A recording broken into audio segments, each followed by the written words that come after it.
I looked at it and I said, what have I been waiting for to do all of the other things that I want to do? I'm scared of A, B, and C. I'm scared of rejection of my book. I'm scared. Why? Look at what you just made it through. You could do anything after that. And that became like really my motivation, where I just started seeing myself and what kind of power that I had as a woman, as, you know, a force, and started pursuing all of the things that I wanted to do. Because before that, I was just sort of like in my little box and being cautious and not taking any Hello, risks. Justine. How are you? Thank you for being here. Thank you for having me. I'm very, very excited. I was waiting for this interview for all four of you, and it's your turn. So we're just going to dive right in. Can you tell me who is Justine after we remove your achievements, your accomplishment? Who is Justine? Justine is, and by the way, this is a great question. Um, Justine is a mom and a wife and a daughter, and I'm somebody who really cares about people. I have a lot of empathy, and sometimes that's painful. Um, Sometimes it's a little hard, but I'm the kind of person who likes to solve things, and if I see a problem or I see someone hurting, that's something that I want to change, and that's really, I think, the core of why I do everything I do. You mentioned that you're empathetic, and I know for that you have to have strong boundaries because I am like that. And at one point, like I still struggle with boundaries sometimes, and I want to do too much, but but I do have to like no, I can't go too far, otherwise I'll get sucked in. Yeah, it's hard too, because like I have that issue too. Like I will drop anything and then it's like other things suffer, and there's got to be a limit, right? That you can only do so much. So there are times where I have to say, okay, I'm not working on this today, or no, I can't answer this call even though I really want to. And it's hard, but like without that, you'll never have time to do the things that are important if you don't set those boundaries. But it is Yes, an amazing thing. indeed. It is definitely that's how you were created. So why change it? You Right. know, and that's how it kind of was a pivotal moment for me that I'm like I'm so emotional, I'm so empathetic. I don't want to be like that until I got like a realization. I said, this is how you were created. Can't change that. There was a Right. reason for that. So that's when I started doing my boundaries. But it's a tough thing to do, and it gets a little bit easier, but it's still tough. Um, No, I was gonna say that I feel like it's so important though to do that, to set your boundaries. But like you were saying about this being who you are, it's a harsh world. It is a harsh world, and things happen, and you could drown in empathy. It's so hard to sort of put up those blinders and go, I'm not gonna worry about everyone, because if I do, I'll just make myself sick. This world isn't, it's not an easy place to live in, and it's not kind all the time. But there is kindness. And so what you have to do is you have to like reframe your whole way of thinking, because empathy can hurt so much that you have to really reframe your way of thinking to, what can I do? What is within my reach to fix? Because there's just so much pain in the world that isn't. And so, yeah. you can drive yourself crazy. You really can. There's no limit to the help that you can do, but there's also no limit to the suffering that you can run into. And so it can be a big challenge to cope with that. Yes, yes, indeed. Can you mention a pivotal moment where you went through your life, you said, no, enough, and this is when you started setting those boundaries? Yeah, that's it's a tough one. But um so I used to be extremely open with everybody and wanted to help everybody, and really struggled with the idea that there would be anyone that was outside of the reach of help that I could give. even if it was just like convincing them to get help from people who have more experience, like I always thought there was something I could do. And I also was a people pleaser. I was made that way. I grew up in an abusive household, and that is basically you become this product where you are, how can I help? And anything that isn't like, because you just want to fix it. Anybody, when you have, because my parents both have mental illnesses. So in doing that, you end up becoming this person that's like, how can I best work in this situation where I help them be adults, as strange as that sounds, and do what needs to be done. And like I have an older brother and sister, so I was the youngest, so I was like sort of charged myself with being the cheer of the house. And so like when things were down, I was like, hey, like everything's okay, look, I'm cute and funny. And that became like my whole personality when I was growing up. And I continued like that into adulthood. Met my husband, who's amazing, but I have a relative that is abusive and had been for years. And wouldn't say anything. And it was honestly my son, the birth of my son, that was the turning point there for me. Because I started thinking like this person would be very sexually aggressive in public with me.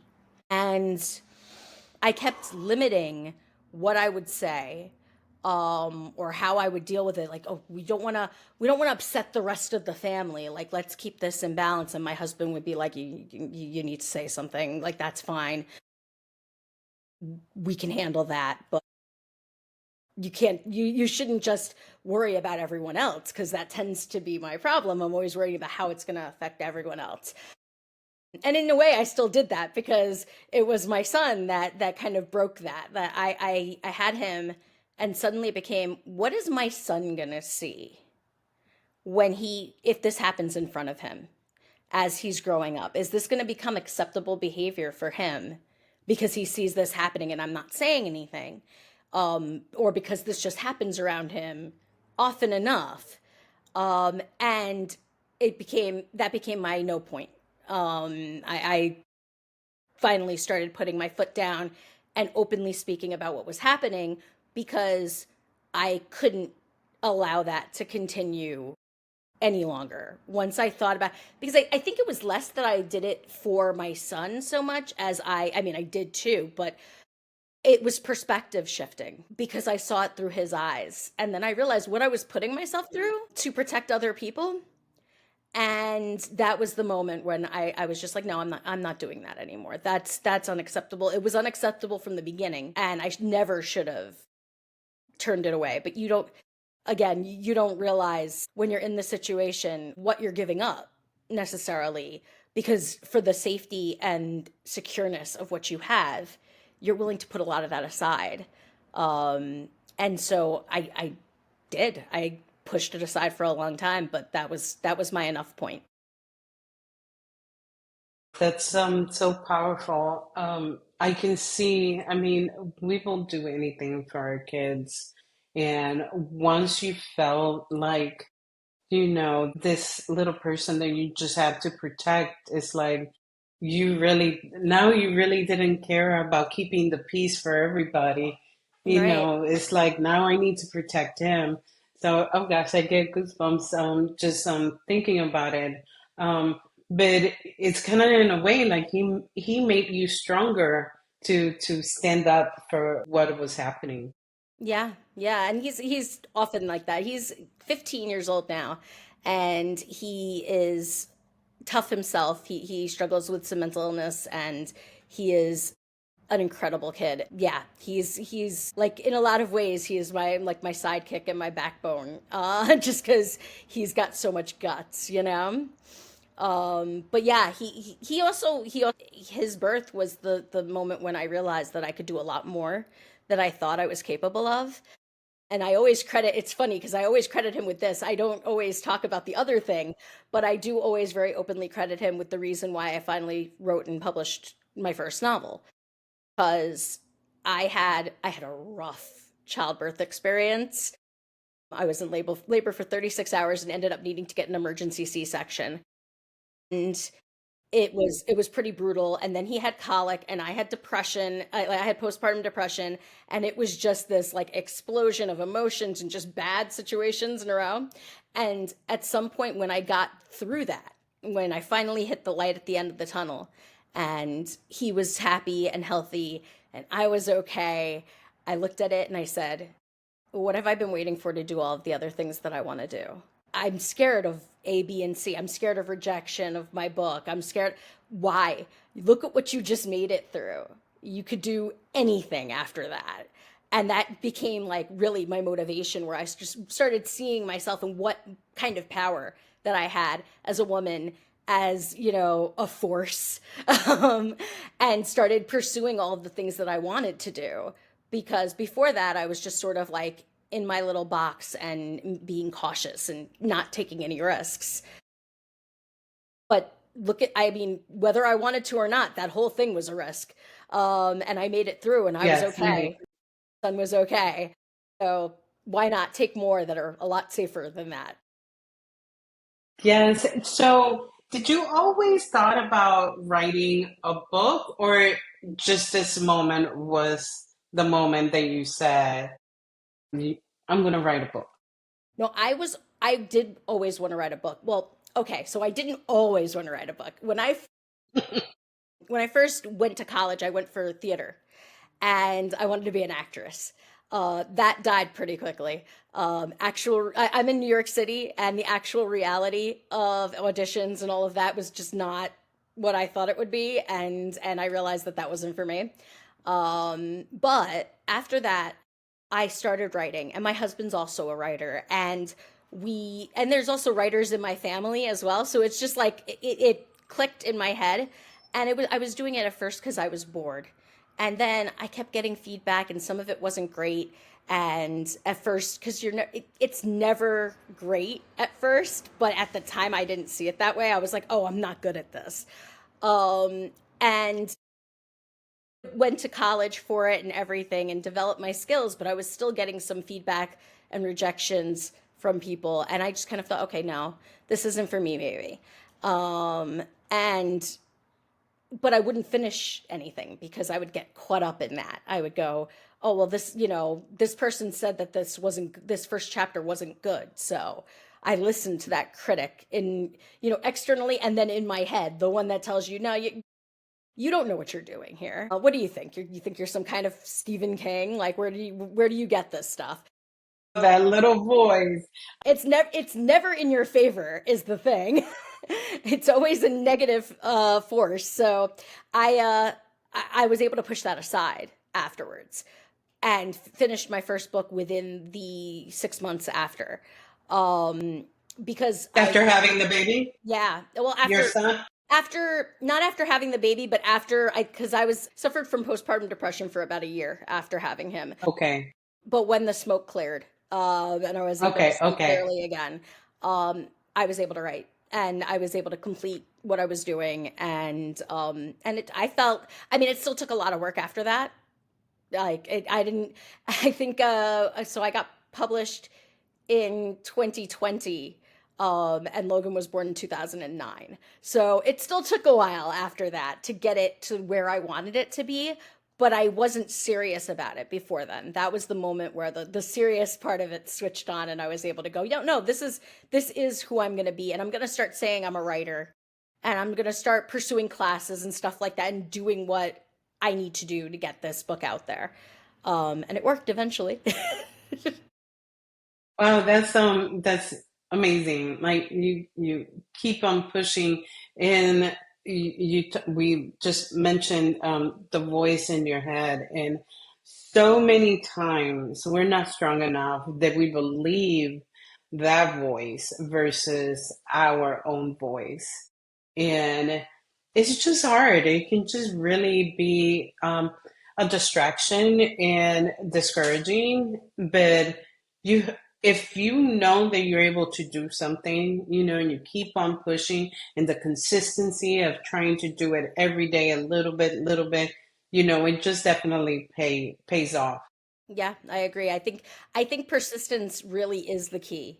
I think Yes. when it comes to particularly with publishing, because it's just such a it is a very hard thing to pursue. Acting was too. There's just a lot of like nope, and you get like squished down by people because it's all external judgment, which is so hard, especially when you've grown up in a situation where you have a lot of external judgment, and then go putting yourself out there is hard. It's a choice, but it's I think it was a good one. I'm happy with it. So you wrote your first book. Is there, I think you had mentioned earlier, outside of the interview that you have a series as well. Did that come, was that a little bit easier for you, or did you go through the same thing? Actually, funny enough, the first book of my series was the first book that I wrote. Oh, okay. So sorry. So, well, no, I mean, I actually planned way too much. I planned the whole series from the beginning and thought I could write it all in one book, which was turned out crazy. Um, given that it's like I think book three of it is like 500 pages, so it's like, yeah, that wasn't all gonna fit in one book, lady. That again took me a lot to learn over time. I wrote that first book. That first book was blood, sweat, and tears. It was really hard work, revising it like a gazillion times. I lost track sometimes, like when I was writing the sequels I had to go back and see what was actually in the book because I had changed so much that I had to go back and go, wait, did I have this character in the first book? I don't remember anymore. Like I cut so much, um and changed so much over the course of me writing the first one that writing the second one ended up being a separate challenge because I didn't even remember what stayed. I had to go back and read it and go, what made it to the final again? So that took me a while. And it's funny because that took me years to get right. And then I was like, okay, I've written a lot of, because it's my first book, The Order of the Key, it's an action adventure book. And and fantasy. And I was like, okay, I wrote a lot of fight scenes and I was like running out of ideas for really cool fight scene moments. And I was like, I need a palate cleanser of some kind. And ended up after years of working on this first book, sketching out a book in like 6 months and finishing it. That was a standalone romantic comedy with like a fantasy twist called Never Say Never. And that's about a girl so I go from action, fantasy, adventure, right? To a story about a girl who doesn't like dating, and Aphrodite decides that, that's her mission now is to hook her up with somebody. And it was goofy, it was silly. I had a lot of fun writing it, and like I don't think it's a bad book. I enjoyed it and I think it's really funny. But it's definitely not like I have this 3 book epic, and then I have this like silly little romance that's a lot of fun and is really just was literally me going, that was too much gloom and doom. Let's write something fun. But they were totally different experiences because there's so much you have to remember for a series, and especially that last book in the series where I had a lot of stuff in the air, and I had to tie it all together before it ended. Yeah.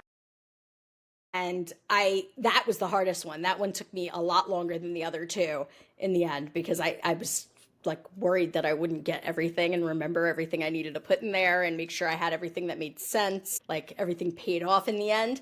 That was really hard. That part of it makes the standalone so much easier because it's just like, oh, I wrapped that up in like 300 pages and don't have to worry about it ever again if I don't want to. Meanwhile, I spent like a decade on the other story, so uh, I mean, but it was a huge story, you know. It has yeah, 3 books, right? right. And I actually have. Yeah. I'm working on as I was working on those first 3 books, I wrote a lot of like side stories.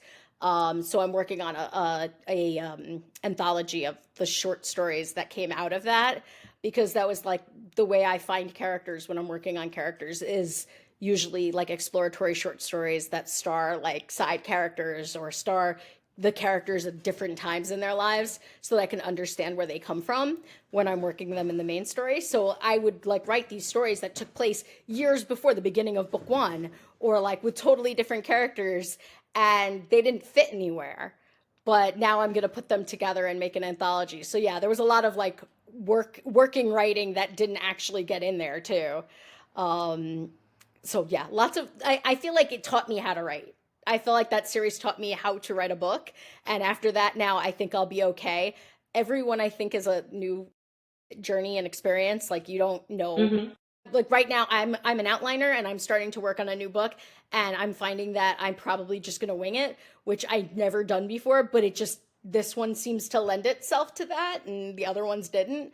So I think every book you're like exploring who you are as a writer and what you want to do, but that one definitely taught me, like it put me through my paces. My goodness. Oh, such a, I know it's been a long journey, but just knowing how it had evolved you into becoming a writer and getting a little bit easier with the second book. Hopefully, the third one will be as fun as it was the other ones. I definitely feel like I've grown and I know what I'm doing a little better now, and it's also like been a That's good. that part was just like a huge part of my life where like I met a bunch of people that I mean I met Kat through working on the well, I wanted a website for my author website, and Kat is also an author and she's a web designer, and someone recommended that I hire her to do uh my website, which was a brilliant decision because it's gorgeous and I love it, and Kat is just really really amazing at this sort of thing. Oh, awesome.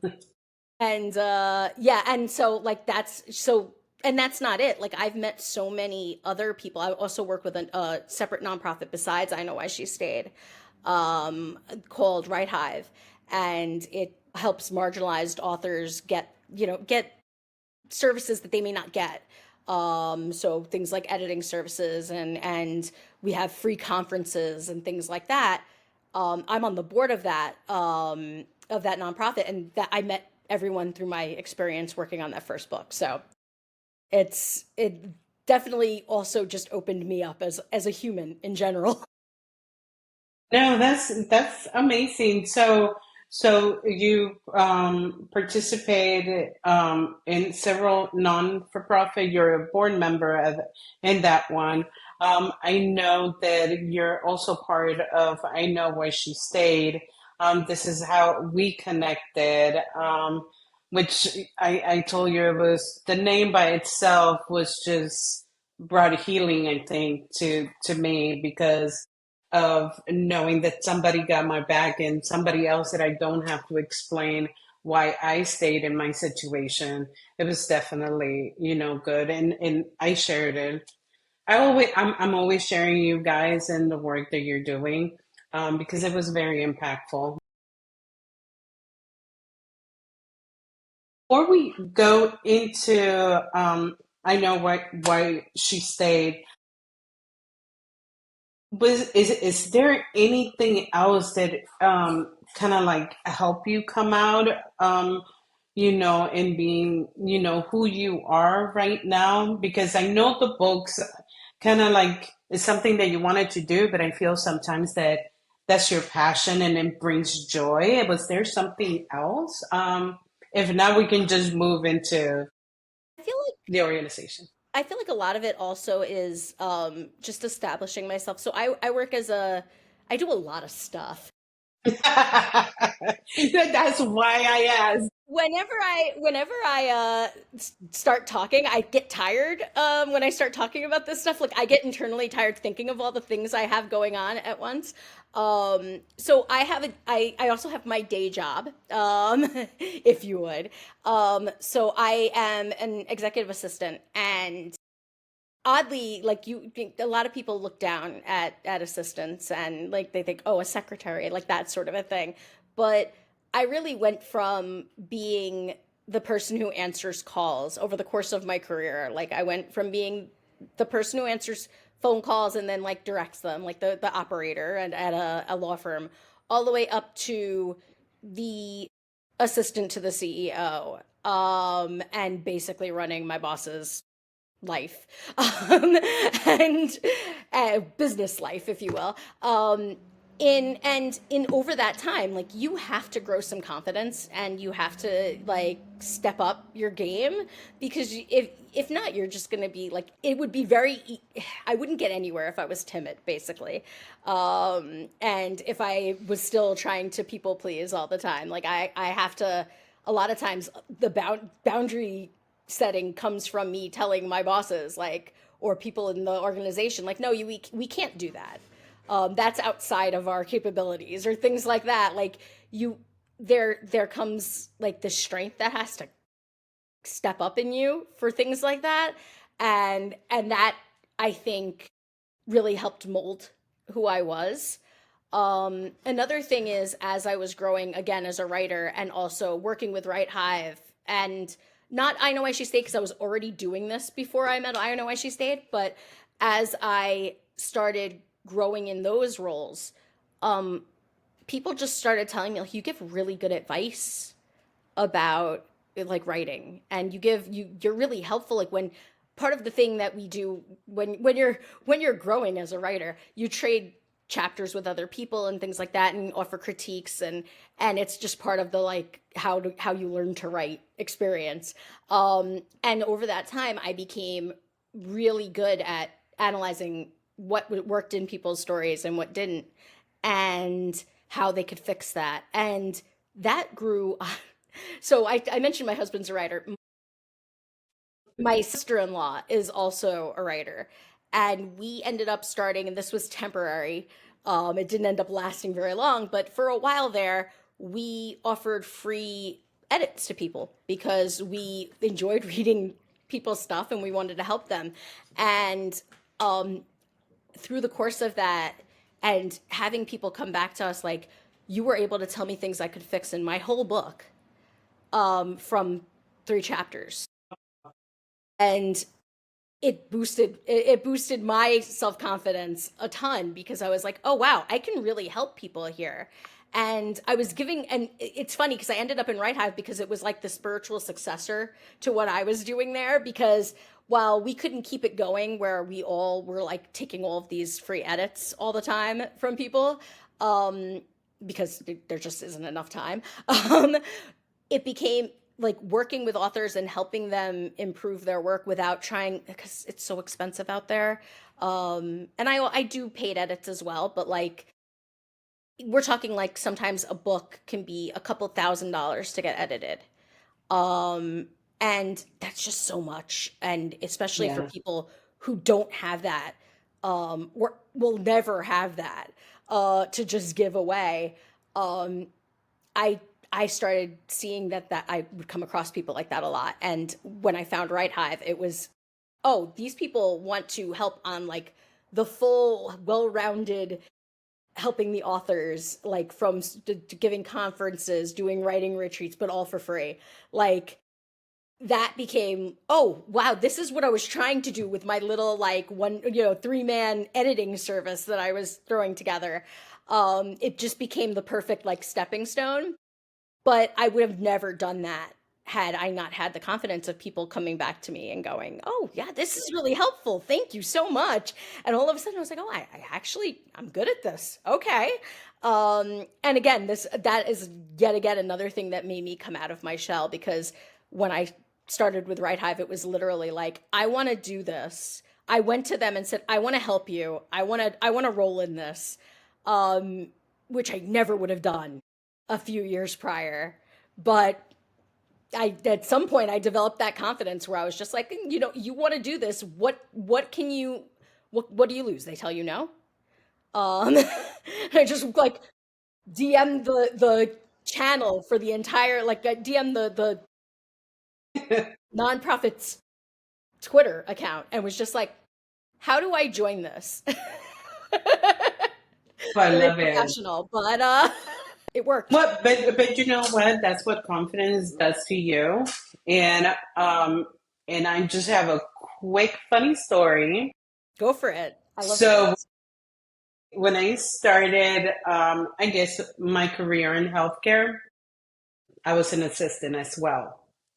I was the assistant to the executive assistant. Now, that was the joke in the office, but when you started explaining the things that you needed to do, that for me they were out of my comfort zone. I was the shy one. I was the one that said, "Oh, is that the way that you say it is? Oh, okay. Then I'll follow that."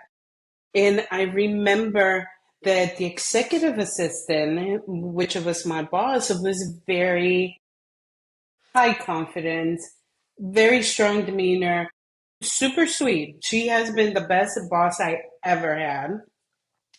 But I believe that that was such a pivotal moment in my career life that I was able to grow and have this confidence because she expected from me, not from me, from everybody else that I needed to deliver the message to expect the impossible. So now a business owner, how I feel that I run my business is I help my clients to uh, work on the impossible, make the possible impossible.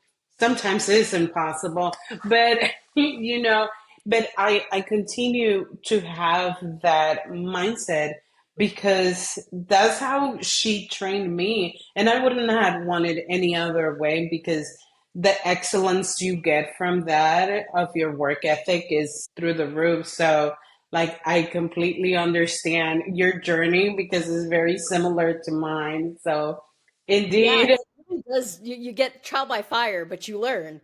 Uh, yes. And then when it happens, you're like, wow, it worked. yeah, I got it. who knew I was that was me?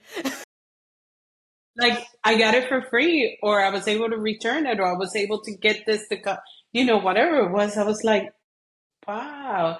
So, so indeed, it surely helped me. Um, So now, how did you get involved with I Know Why She Stayed?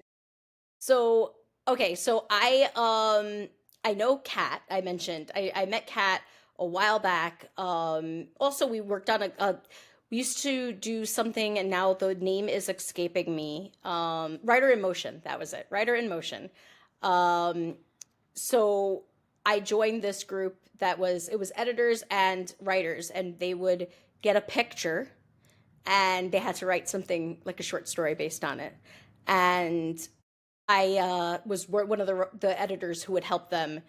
And basically, what they did, it was pretty cool. And Kat worked in the staff area of it and also as an author. So basically, what they would do was they would write the story and post it on their blog for everyone to see the raw original story that they wrote without edits.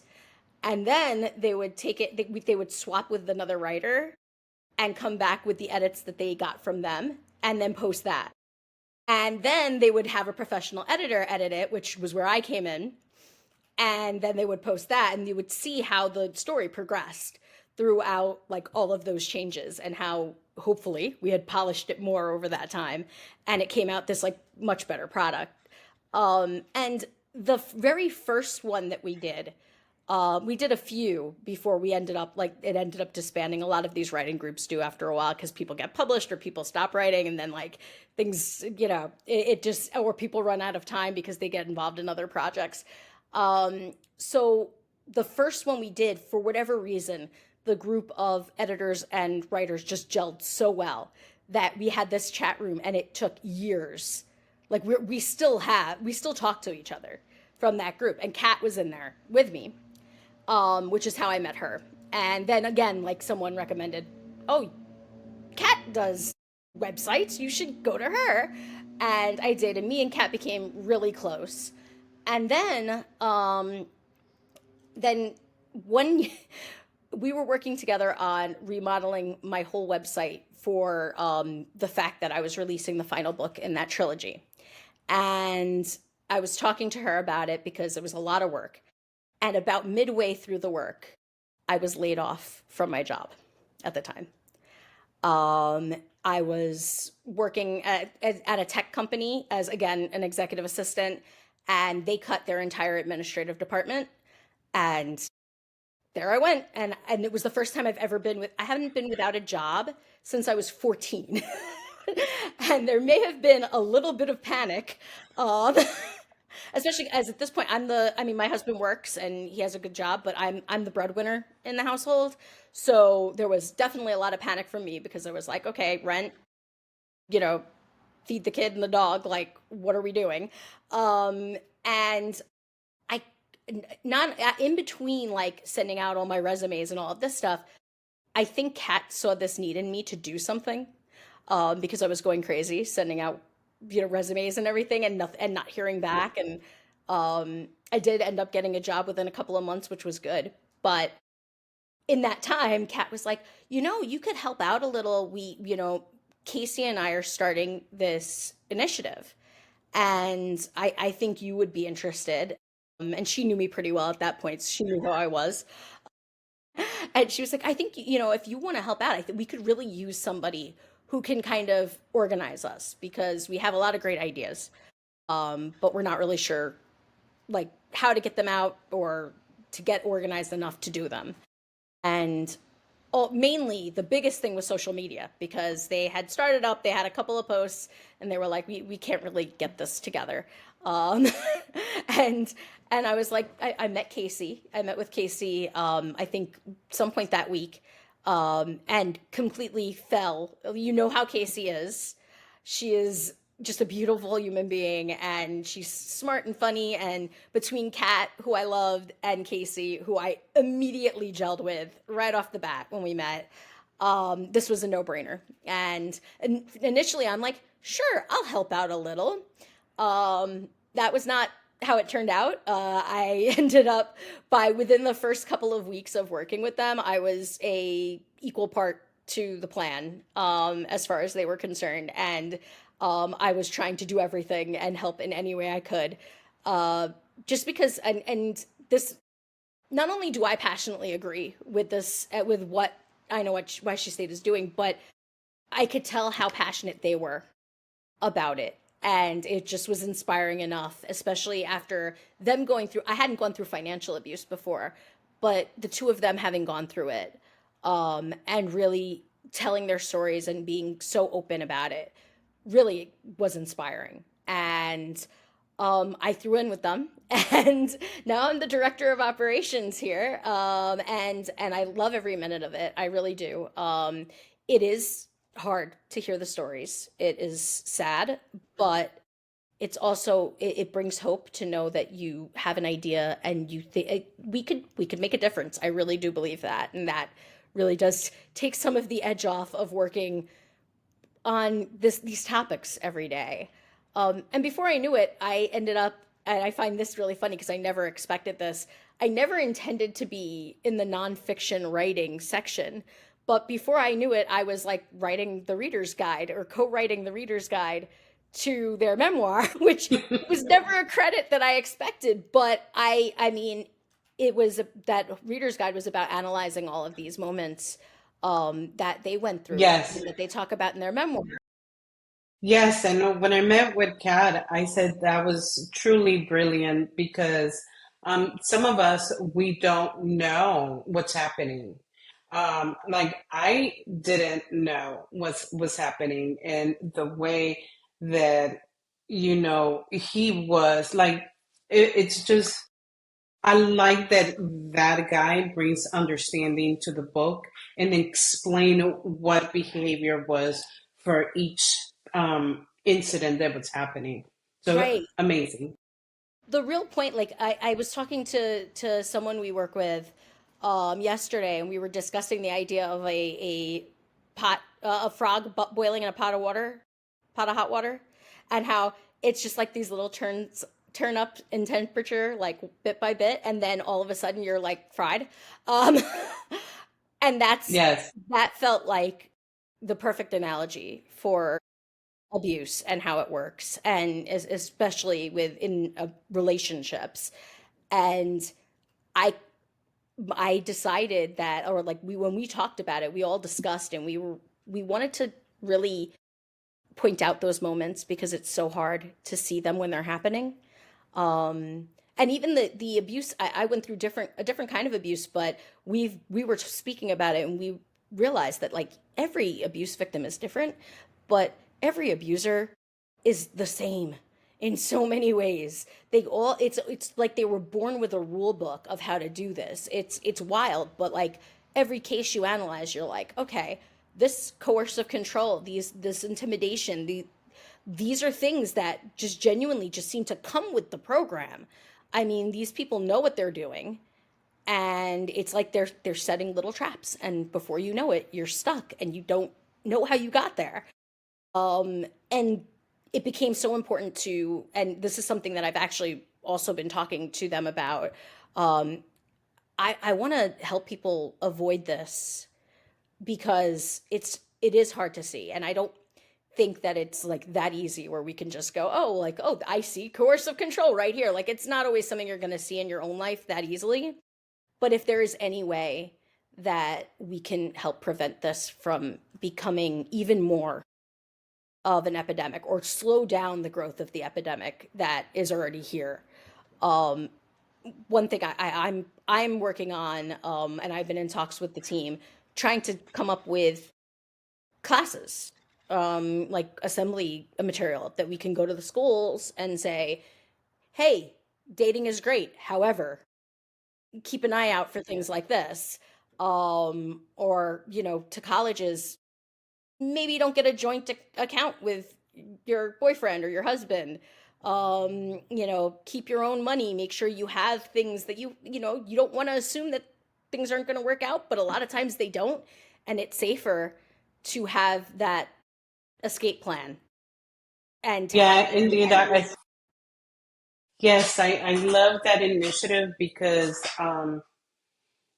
especially too at a young age. And I actually know I don't want to discriminate in ages. Actually, no matter what age you are, sometimes you don't see the signs. And I've been in conversation, but they said, "Oh, it was just a push," and I'm like, and I have to be bold enough to say, "It's a push now, but next it will be a punch." Mm-hmm. When it comes to domestic dispute in or violence, I'm sorry. So teaching them that look at the signs, look at the red flags. And after my divorce, even in the dating world, like I knew when this reminded me and triggered me back, and I'm like, oh, no, Nope. you're out. Yeah, that's when you run. Like, out. Yeah, it. And I remember I felt exactly how I used to feel, and I'm like, this is not for me. I know how this can end up, and I'm not going to go back to that. So it's very good to have classes to kind of like what to look forward or what to look into it at first when you're dating, when because it can also be. Two, nothing is going to happen while dating, but they might be little flags that you should see. Oh, that's so cute. No, no, that's how it starts the controlling. Like, who are you on the phone with? What are you doing? Like, where are Yep. you at? Share your location. Oh, that's so cute. He just wants to make sure that I'm safe. Well, it could be, but it could not be. So, this definitely very good initiative. Yeah, and when we were talking, when I read Casey and Kat's memoir, I and can't wait. Sorry. it is wild though. Like you can see it coming before they even did in the story. Like she's just telling the story straightforward. And like at one point, I told Casey, I'm like, "Do you realize that he was doing this like before the point that you thought he was doing it?" And she was like, "I didn't see it. Like I saw it after, but I didn't see it." I was like, because she, even when she tells the story, she'll be like, "It started after I had my kids," and I'm like, "Not really." And we talked about it, and she was like, "No, I did notice after the fact, but at the time I had no idea. I wasn't even aware of what he was Yeah. doing." until then. Um, because it didn't start then. It was little things. It was much smaller, but there were little things that were like, hmm. And it's something you only see from the outside, which is why part of our program is Yeah. about looking at them and using them as a model, because it becomes so clear when you're not the person who it's happening to. When you are, it's a whole different thing. And you can get that information first, and then you can kind of go, okay, how does this apply to me? And are there things in my relationship that are similar to this? And hopefully, if you are questioning, that will help somebody and get them out of a situation that they could potentially fall into that could be really damaging. Yeah, for sure. Thank you. Thank you so much, Justine, for sharing your story, for letting us know, um, you know, what I know what She Stayed is doing in the initiative.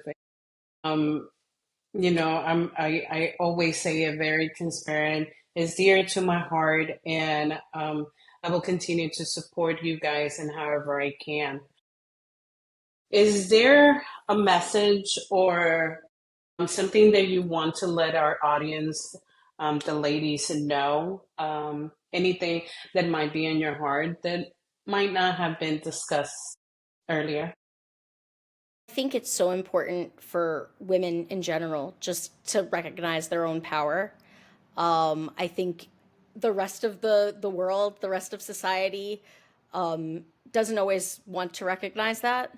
But we are very powerful, and there are many of us, and we are just as intelligent and just as capable as men. And I know that society doesn't always want to believe that or show, or doesn't always reflect that, I guess is the best way to put it. But we know what we can do, and we should always tap into that because it's a waste if not. And we're all so powerful in our own ways. Because I don't want to say like go get a career. Like not everybody is inclined to that. But sometimes that power is I am an amazing mother. I am an amazing caretaker. And sometimes it's I can, run companies and rule the world, and that's, whatever your strength is, tap into that because you're powerful and you're beautiful, and you deserve it. Thank you so much, Justine. Thank you for your time and your story. Thank you. I truly enjoy myself. Thank you so much. Thank you. It was great to be here, and thank you for having me.